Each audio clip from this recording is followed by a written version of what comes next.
Good morning, good afternoon, good evening. For some of us, we never sleep. When it comes to your vehicle and it's not running, it drives you crazy. If I'm correct, I am one of those people. But let's talk about simple, basic functions of a motor. Now, say your vehicle's been running great, no problems, you just drove it home, the next morning it doesn't start. You're like, oh shit, I got to get to work. I got to do something. Oh my God, I can't get to work. Okay, you run the scan tool on it and the scan tool comes up with no codes. You're like, surely there's got to be something. I mean, it might have a lean code, it may not have any codes at all. And you're like, damn, I'm at a loss, I don't know. You start freaking out. Okay, so basic combustion principles of a combustion motor, which we all know is fuel, air, and fire. Okay, so all right, so say you check for spark, you got spark, and you're like, wow, okay, but no codes again. You turn the key on, you hear the fuel pump primes. Well, it's not my fuel pump because the fuel pump's fine. I mean, I hear it's turned on. Okay, that doesn't necessarily mean you got the proper fuel pressure. Okay, so what I'm gonna get at is this: you can check your air, make sure your air tube, like your intake tube, all that's clear and all that. There's no codes again. Key. You don't have codes. Okay, now you check for spark. You got spark. There's no codes again. You hear the fuel pump engaging. Now sometimes it could be a fuel filter plugged, whatever, but let's get down to it.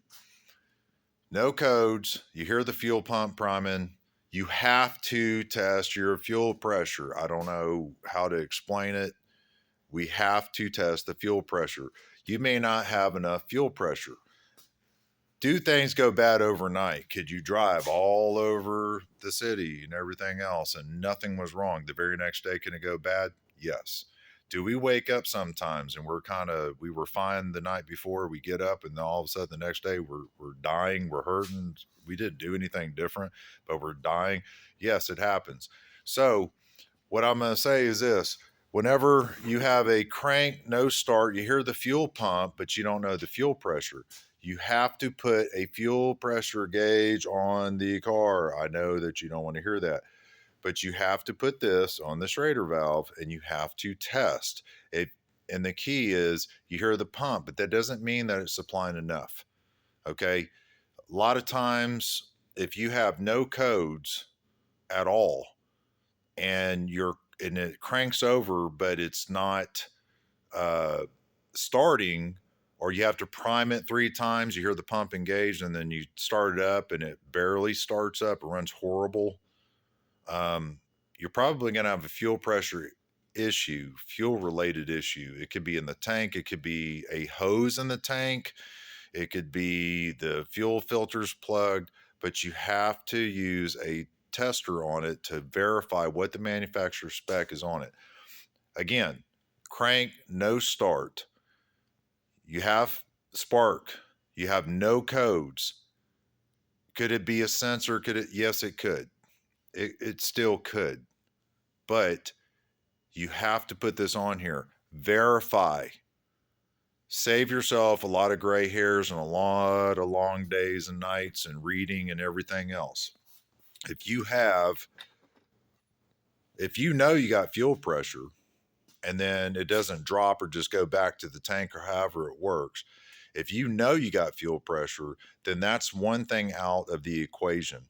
You're trying to knock out and you're trying to find the answer. You have to find the answer. So hook up, borrow it from a friend. Again, you hear the fuel pump does not mean the fuel pump is delivering enough pressure. It just means that it's turning on. There's hoses in the tank sometimes, they split, whatever. Don't lie to yourself. Don't guess and drive yourself crazy because we do it to ourselves. So, again, I hope this reaches someone. Again, a crank, no start. You have spark, no codes whatsoever. You have to check the fuel pressure. It could be a fuel pressure regulator. It could be this, it could be that, but you haven't even gotten that far. Make sure you have fuel pressure. That's why everybody's saying it online.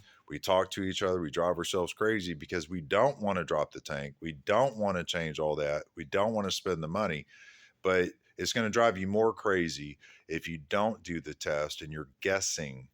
So verify by doing the basic test. Just went through this and it's, I guess it's fun, I guess sometimes that's why we're gray. But I hope this reaches someone. I hope it gets through to them.